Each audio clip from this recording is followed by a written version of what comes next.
The royal stillness broke at exactly 3 minutes past the hour, not with ceremony or custom, but with a confirmation that was so stark and so meticulously controlled that it instantly sent shockwaves through Britain and beyond.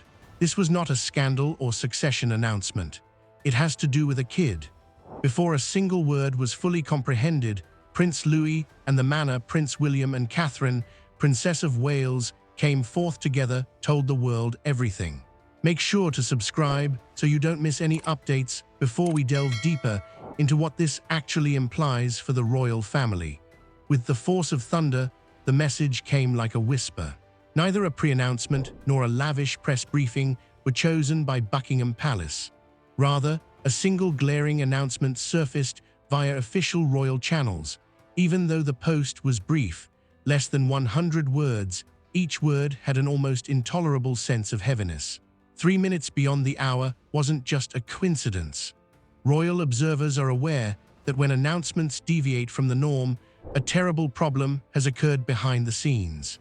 Not only was the message's content shocking, but so was the person who conveyed it.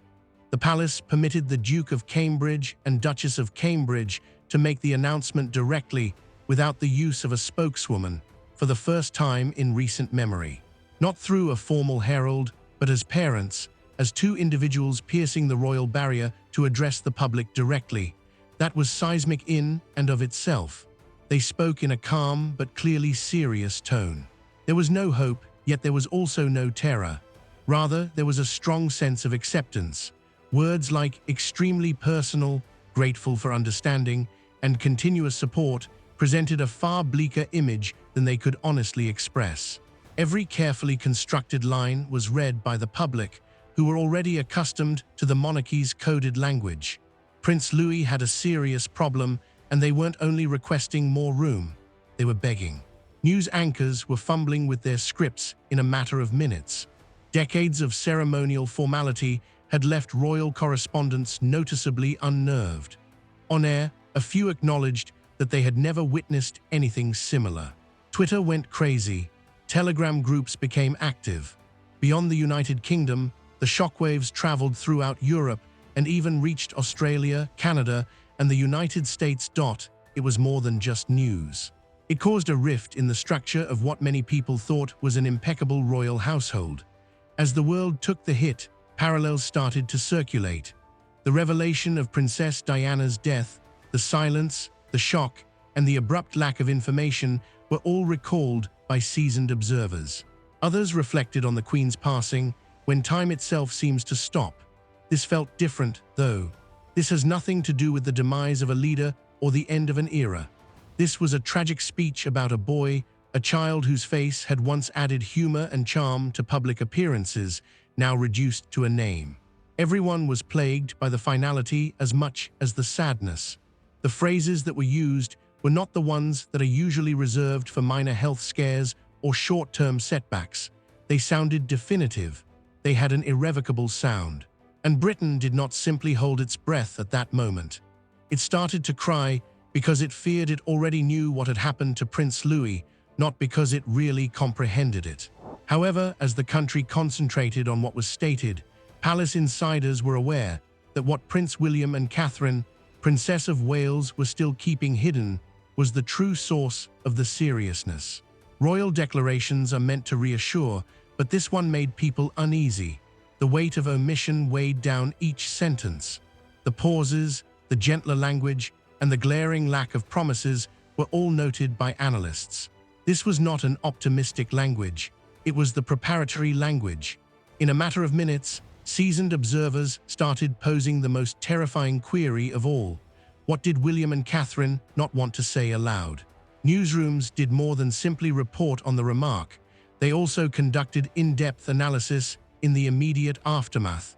Not just what was said, but also the manner in which it was expressed. More significant than the actual words was the tone, which was solemn and melancholy. The polished words of certainty had vanished. No timetables were provided, no guarantees that things would return to normal, and no reassuring remarks such as expected to make a full recovery or currently resting and responding well.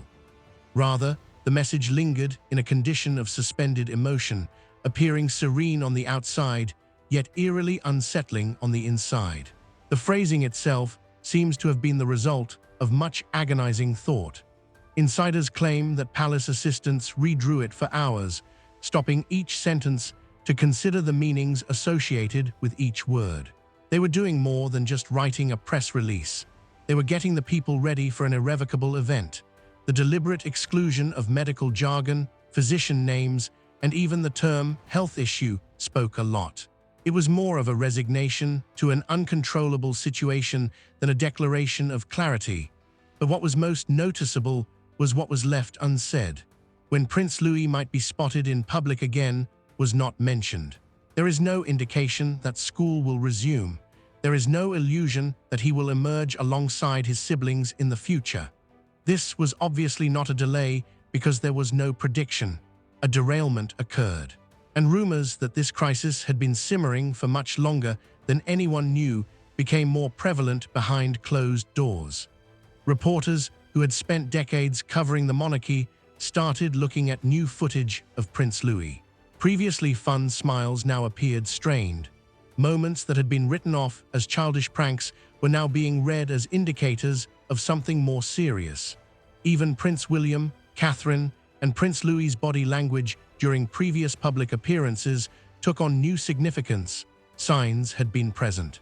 They were only now beginning to be recognized. Not just the general population was taken by surprise. Only a few hours prior to the release of the statement, several palace employees reportedly discovered the full extent of the problem. Their astonishment and sorrow were not theatrical. It was uncooked. It was more than just a distressed child. It concerned the dissolution of the delusion that the youngest members of the royal family, protected by regularity and security, were somehow impervious to the turmoil of genuine human conflict. The knowledge that this was not a transient situation was perhaps the most distressing of all. This was no respite from life as a royal. It was the silent start of something long-lasting, not a declaration of defeat, but a readiness for it.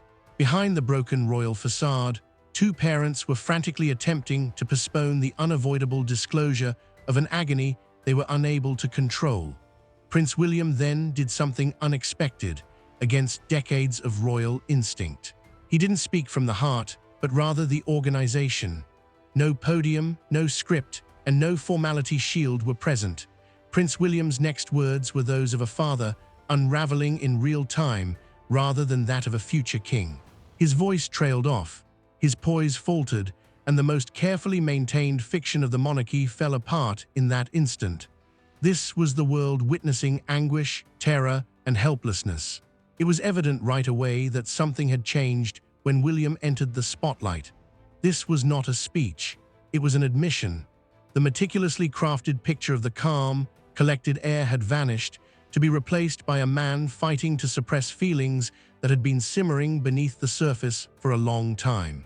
He skipped the customary greetings. He didn't start by expressing gratitude to the public or the media. "I should have seen it sooner," he said to start. An entire country came to a halt after hearing one sentence alone. William broke decades of royal estrangement in those 6 words. He spoke like someone who had failed, not as someone in a position of authority. He talked of the quiet anxiety that existed in the palace for months, how Prince Louis had become more reserved and silent, and the family had at first written it off as a passing phase. He acknowledged that the responsibilities and customs of palace life had obscured the real situation at home, and it was easier, not harder, to ignore the signals as the days went by. However, underneath the calendar lay a more profound reality that exposed William's crippling remorse. He talked about spending evenings pacing the hallways, wondering how he, of all people, had been unaware of the suffering in his own home while being so aware of national issues. He remembered times when Louis would request to skip family events, times when his laughing sounded practiced, and times when his once awesome eyes became hollow. William said that despite this, he did nothing because he was unwilling to believe. But one memory broke his voice completely. After pausing to collect himself, William muttered the question Louis had once posed to him. "Do I have to smile when I don't feel it?" The question was more profound than any royal crisis could have ever been. It wasn't a rebellion, it was an appeal, a child's cry lost in a sea of unspoken expectations. That William admitted that it almost broke him when he saw his son clearly for the first time. He didn't hesitate. He disclosed how everything had been impacted by the emotional toll. His marriage, his paternal role, and even the relationship between Louis, George, and Charlotte. The household's equilibrium had shifted. Catherine, Princess of Wales, made an effort to remain composed. Prince George had become more somber. Princess Charlotte as well. Their mother's silent concern was reflected in Charlotte's eyes as she began to observe Louis. The realization that they had actually secluded Louis in an effort to protect him was possibly the most terrible admission. William put it simply, "We constructed walls that even we couldn't see through in an attempt to protect him from the outside world." The words reverberated like thunder.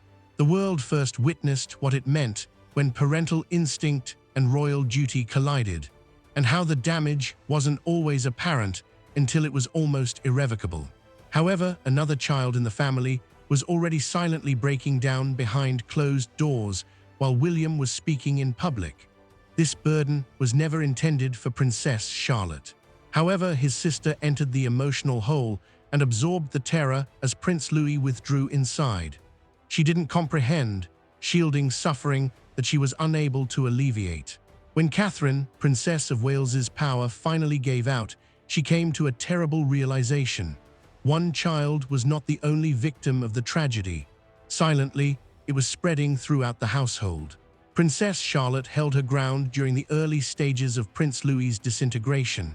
At public gatherings, she was the one who held his hand, the one who stood a little too close, the one who murmured to him when the cameras turned away. It was more than the close sibling bond that many believed it to be. Despite her youth, Charlotte had already started to bear her brother's unsaid pain. She became his translator, his shadow, and without anybody realizing it, his shield. The symptoms of Charlotte's internal breakdown didn't appear until weeks later, long after Prince William's public admission. Catherine described a silent Sunday afternoon at home when Charlotte abruptly stopped talking, and it crushed her heart. Not out of defiance, not out of rage, but out of weariness, fatigue on an emotional level. Her eyes were wide and far away as she curled into herself. She responded to Catherine's question about what was wrong with a whisper that no parent ever forgets. "You didn't need to worry anymore." No headline could pierce as deeply as that statement. It validated Catherine's suspicion that the crisis was no longer the only thing affecting the kids. They were handling it, and they had become victims of that very sorrow while attempting to shield their parents from it. The roles had switched.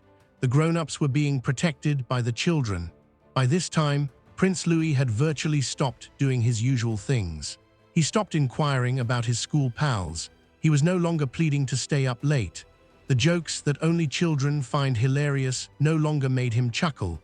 Painfully and slowly, the spark was dimming. And Catherine witnessed Charlotte's daily attempts to reignite that spark through games, music, and quiet companionship, but to no avail. And she was slipping slowly too.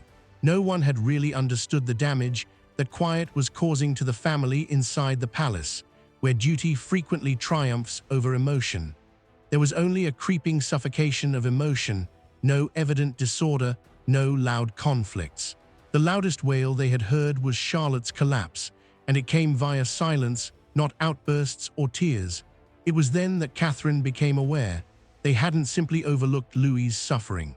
The sound of it echoing through each room of their house had escaped their notice.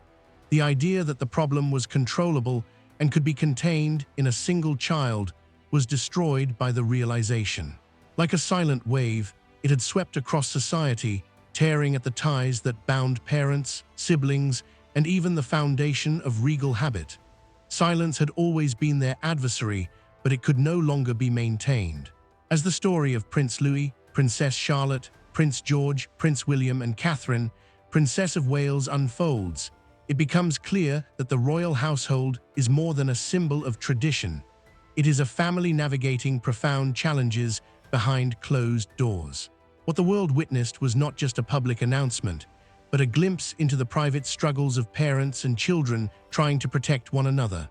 The courage, love, and resilience displayed amid this quiet crisis remind us that even in the grandest palaces, human emotions remain fragile and complex.